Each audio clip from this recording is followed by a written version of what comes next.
आज आपण भरलेली सिमला मिरची कशी बनवायची ते पाहूया. तर मिरच्या घेतलेल्या आहेत 2, लसणाच्या 6-7 पाकळ्या, थोडंसं ओलं खोबरं आणि कोथिंबीर हे मिक्सरच्या भांड्यात टाकून घ्यायचं आहे. आता मिक्सरच्या भांड्यामध्येच आपल्याला हळद पावडर, धना पावडर, जिरा पावडर आणि चवीनुसार मीठ टाकून वाटून घ्यायचं आहे पाणी न घालता. आपलं वाटण वाटून झालेलं आहे. एका प्लेटमध्ये काढून घ्यायचं आहे. आता याच्यामध्ये 1 टेबलस्पून टाकलेला आहे शेंगदाण्याचा कूट. आता मिरची घेतलेली आहे धुवून, ती पुसून घेतली आणि दाखवल्याप्रमाणे आपल्याला हिला कट करून घ्यायचे आहे. फक्त मधलं देठ काढून घ्यायचं आहे आणि आतल्या बिया पण काढून घ्यायचं आहे. पूर्ण मोकळी करून घ्यायची आहे या पद्धतीने.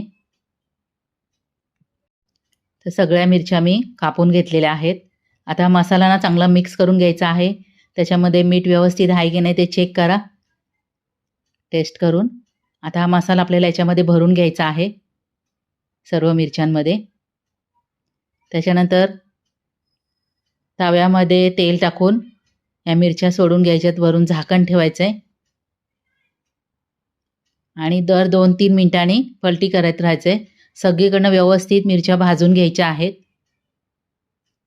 आपली मिरची झालेली आहे भरलेली सिमला मिरची. अशी सिमला मिरची बनवून बघा, फार छान लागते खायला.